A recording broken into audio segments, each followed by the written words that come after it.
What a big day for the crypto market. You had Gary Gensler getting destroyed and exposed before Congress today. I'll share all the highlights.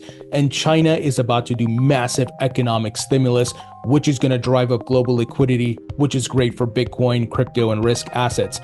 And we have confirmation that BNY Mellon will indeed custody crypto, folks. So I'll give you all the details there. Let's get into it.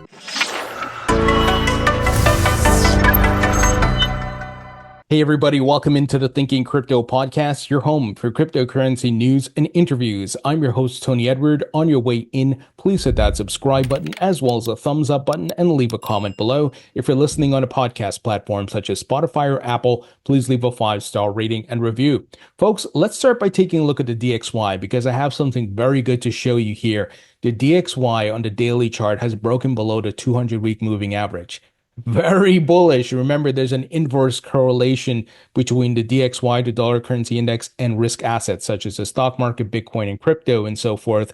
So as I've been telling you guys, when it breaks below 100, it's full risk on, baby. And all of these things are setting up for October or Q4. I don't want to get too excited about October because we never know what the short-term volatility may be, but the macro zooming out, it is very bullish. You guys can go look at this chart. You know the inverse correlation, what happens here. So the DXY, watch as it gets weakness here and starts breaking down. Now, I do have the thesis that it may find some short-term strength before rolling over. So just be prepared for that, but give it a couple of months or whatever it may be. And this thing is breaking down, baby. The elevator is going to the ground level and risk assets are going up. Now, with regards to Bitcoin, I love what Mark Yusko highlighted today on the Bitcoin chart, and Bitcoin is over 64,000 right now, by the way. He says, inverse head and shoulders patterns don't get much better than this. Looks like a launch pad for October. So talking about Bitcoin's chart. And guys, Kevin Svensson, who has a YouTube channel, make sure you subscribe to him. He found something really great here on the Bitcoin weekly chart, and that is the RSI downtrend. When there's a breakout of that downtrend, it's followed by a very strong rally. The data doesn't lie. The charts don't lie here. He went back years showing these patterns, and we've broken out of a downtrend for the RSI. Now, we do have to give it time to confirm, but what we're seeing here is very bullish. Once again, multiple signals aligning here for October and a great Q4.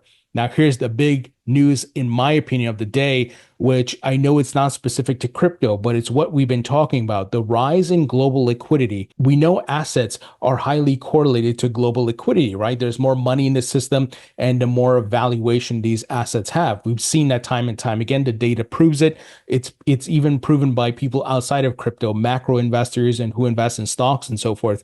This is a big part of understanding how markets work. And China just this morning released news that they're going to do economic system to boost their ailing economy. Folks, what have I been telling you guys for months now? We're leaving quantitative tightening.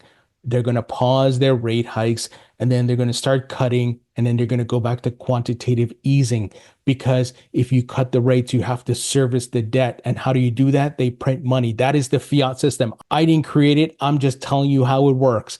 And remember, this is all good for assets. So China's about to inject a ton of liquidity. They have one of, if not the second biggest economy, if I'm not mistaken. And look out, watch the EU, watch the UK, and watch the United States. You know what's coming, guys. The same story, different cycle. Don't get distracted too much by politics. Don't get distracted too much by pop culture stories and so forth. I'm not saying don't pay attention to it, but don't get too distracted where you're not paying attention to the markets, to money, what the governments are doing, because these things can help you to make money. And all of these puzzle pieces are aligning here for an incredible October. Now, a great place that you can buy Bitcoin and altcoins is on Gemini, which is a great crypto exchange that has tons of great features, folks. Some of the products they have is a fully fleshed out exchange with an app. They have staking, they have a credit card, they have a stable coin called Gemini Dollar, and they have derivatives trading where you can get exposure to crypto with perpetual contracts. And folks, if you sign up with Gemini using my link and you trade $100 in Bitcoin, you can get $15 in Bitcoin for free. So go check out Gemini, sign up today. All right, folks. today, of course, Gary Gensler was before Congress, and it wasn't just him. The other commissioners were there: Hester Peirce, Mark Ueda, Crenshaw, and there's another one that was there. I forgot his name. But guys, it was so fascinating, and I did a full live stream of this hearing. Thank you for those of you who joined the live stream. It was pretty funny. There were some moments which I'm not going to spend time going through because that in itself is a whole other show. But I want to give you the highlights. So Tom Emmer came out and grilled Gary Gensler, punched him really hard in the face, if you want to call it that, so to speak, figuratively. And he highlighted the debt box case. So really embarrassing stuff for Gary. But I think Richie Torres stole the show, folks. He dismantled Gary's narrative, made him look like a fool. He gave the example of Yankees tickets and are those securities if you resell a Yankee ticket. And he took down the crypto asset security narrative that Gary made up by saying, hey, in the Howey test, how come we don't call the Orange Grove asset securities? And Gary couldn't even say anything, right? Gary typically dodges questions. He dances around them. That was a masterful takedown. And I'm not going to play all the clips because there's too many, but you guys can, of course, watch them on social media. But, Richie Torres did an amazing job bringing up NFTs and that Howey test situation with Orange Groves to dismantle the whole narrative of digital asset securities, which is a made-up term by the SEC. It's nowhere in the legislation, the law, and whatever it may be. And before I get to Hester Peirce, I wanted to highlight something Mark Cuban tweeted out. He retweeted Richie Torres' clip of him talking about the NFT, saying, I talked to the Kamala Harris team today who told me in no uncertain terms that they are against regulation through litigation. See ya, Gensler. You leaving is worth a point in GDP growth. Wow. We know Mark has been working with Kamala Harris and her team, right? He's been an advisor. He's been trying to help them understand crypto and put together proper legislation and policy. So the fact that he came out and said this is incredible. It sounds like Kamala Harris, they want to get rid of Gensler. And, if she were to win, I know one could say, hey, why aren't you doing it now? But look, she's not in control. Biden is. And Biden, I think, is very loyal to Elizabeth Warren. That's just my 2 cents. What people have told me in DC, what I've personally seen, as far as dynamics. So very revealing thoughts here from Mark Cuban. Now, Hester Peirce also did an amazing job. She was so coherent in her statements. She was so professional while Gary was shaking and scrambling and dancing around questions. And Mark Ueda, he was okay. He didn't do that great. Some of his talking points were just off. But he was, with Hester Peirce for the most part and against Gary and the other 2 Democrat commissioners. But Hester Peirce just amazing job. Let me play a clip here, what she had to say regarding the SEC. A quote here would be, should have admitted long ago that crypto tokens themselves are not securities. So going back to the oranges and the orange groves themselves are not securities. That would be, it's a very stupid. It's rather the packaging that how we did, because if those assets themselves or fruit were securities intrinsically, that means every orange in your house at the supermarket is a security, right? But that's asinine. So let me play the clip for you. I think what's happening is that we're trying to be ambiguous because the legal precision carries with it real implications. And this is why people have been coming to us and saying we need clarity. Is the token itself a security? Or is it part of an investment contract? Is it being sold together with an investment contract? If it is, what is that investment contract and how long does it track along with the token? By using imprecise language, we've been able to sort of suggest that the token itself is a security apart from that investment contract, which has implications for secondary sales. It has implications for who can list it. And I think this is absolutely, we've fallen down on our duty as a regulator not to be precise. And so tucking into a footnote that, yes, we admit that now actually the token itself is not a security, that's something that we should have admitted long ago and then started wrestling with the difficult questions. Right.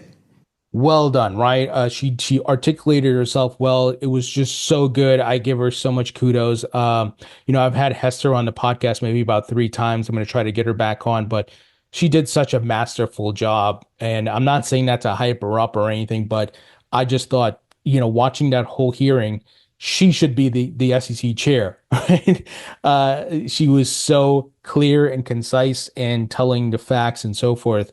But guys, this was a big win for the crypto market. Some people were saying, oh, Gary should have gotten grilled more, but having Hester Peirce there as a counter to all the lies and hypocrisy and false narratives that Gary puts out was beautiful because he couldn't push those false narratives because she would offer a rebuttal. What some of the congressmen did, they specifically asked Gary something, then they would ask Hester Peirce, or they would ask Hester Peirce first, then Gary. So you had that dynamic. It was very clear. They didn't ask Crenshaw and the other commissioners that many questions. It was mostly Gensler and Hester Peirce. So really, really great hearing. And there's another one that's scheduled. It was scheduled for tomorrow, but it got pushed back. So it might happen next week. Heads up on that. All right, moving ahead, guys. Caroline Ellison of FTX, SBF's one-time girlfriend, and the one that lost a lot of money trading customer funds, she got sentenced today, and only 24 months. This is kind of ridiculous. I think she got off pretty easy. She should have at least gotten like 5+ years, in my opinion. But hey, there's probably a lot of connections, and could be that she got off easy because she gave up a lot of information about what Sam Bankman-Fried was doing, right? So I think that's probably why she got the lighter sentence, so to speak. But these people have to go to jail. They are criminals. They stole people's money. They started trading it away. And it was just a shit show what they were running there. And I cover a lot of this in my book, guys, Rethinking Crypto. So make sure you grab a copy, buy a few copies for your friends and family so they can learn what the hell happened here and why it wasn't crypto. This was not the ethos of crypto. These are bad actors. And good riddance. Now, guys, on the same day that we had this hearing with the SEC, apparently the SEC charged crypto companies TrustToken and TrueCoin with defrauding investors regarding stablecoin investment program. Now, I don't have all the details here. Maybe they did something wrong. If you break the law, the SEC should come after you.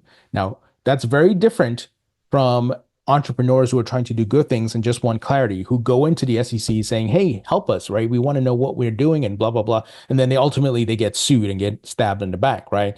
So there's two separate things happening here. But the SEC settles charges against TrueCoin LLC and TrustToken. And this is regarding the True USD stablecoin. So both TrueCoin and TrustToken did not admit or deny the agency's allegations and agreed to pay $163,766 in penalties each. So this is one of those pseudo wins for the SEC, like they did with eToro. These companies don't have money to fight back, right? They're not Ripple, they're not Coinbase, and so forth. So many of them say, you know what? I can't have the SEC on my back. I'm just going to settle and admit that I didn't do anything. And then Gary gets to walk around like he won something here. But once again, if they were doing fraud, like SBF and FTX, they deserve to be punished, right? We're not saying it's okay to break the law. We're just saying that there's no clarity here and the agency's running amok. It's out of control. So this is kind of a bummer, but I don't know how big this stablecoin company was, but the SEC is just running around shaking people down, trying to grab as much money as possible. Now, guys, with regards to SOB 121, we had a bipartisan letter sent to Gary Gensler demanding the agency rescind the SAB 121 guidance. And it's great to see the continued bipartisan support of the repeal of this and of crypto, guys. In today's hearing, you had a combination of both Democrats and Republicans going after Gary, so it wasn't one-sided at all. And on that note, we got confirmation that BNY Mellon will indeed be able to custody Bitcoin and Ether held by exchange-traded products. So there's a couple layers to peel back here.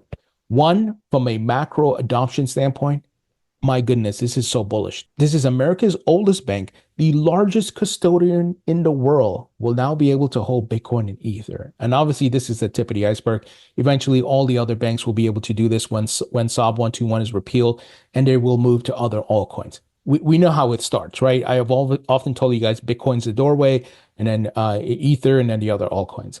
And the problem is, though, the SEC is picking favorites here. So, why are they specifically selecting BNY Mellon? And according to Eleanor Terrett of Fox Business, here's a quote from an article. The Office of the Chief Accountant provided no objections to some other financial institutions in recent months, certain broker dealers and custody banks have sufficiently demonstrated to the SEC staff that their fact patterns are different from those described in SAB 121, an SEC spokesperson said. Eleanor said, I wonder who aside from BNY Mellon has received approval for custody. I wonder who. And Caitlin Long, I feel her frustration because she's been trying to build a crypto bank and getting stonewalled, right? She's the founder of Custodia Bank. The Fed has been stonewalling her. And she highlighted this article and said, but of course, while the Fed screams about the systematic risk of digital assets, it lets a systematically important bank get into the business. You literally can't make this up. It's how the US system works, folks, with an angry emoji. But it's what I've been telling you guys for years and years. As the days go by, we're seeing the picture clearer. The call was made, kill these crypto startups. Not to kill crypto. It's two separate things here. Crypto and blockchains are here to stay. Kill the Coinbase, kill the Ripple, kill the Kraken, kill NFT, OpenSea, whatever, right? Shut them down so that who can come in and take over? BlackRock, Fidelity, BNY Mellon, Franklin Templeton. I've often told you guys, it's right in front of your faces. How can two things be happening at the same time? Gensler going after these crypto startups. You're a stablecoin issuer, you're an exchange, whatever it may be. Here's a Wells notice, here's a lawsuit. While on the parallel here, BlackRock's here tokenizing, launching ETFs, custodying reserves for Circle's USD stablecoin. And obviously there's more examples, right? Fidelity and so forth. But how can these two things be happening simultaneously? Right? Common sense, folks.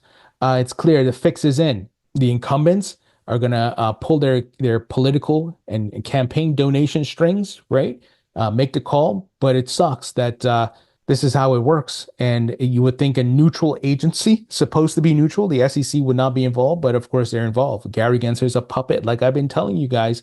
I know some of these things sound very tongue-in-cheek, they sound far-fetched, but they're not. It's how the political system works once you understand the movement of money and campaign donations and lobbying and so forth.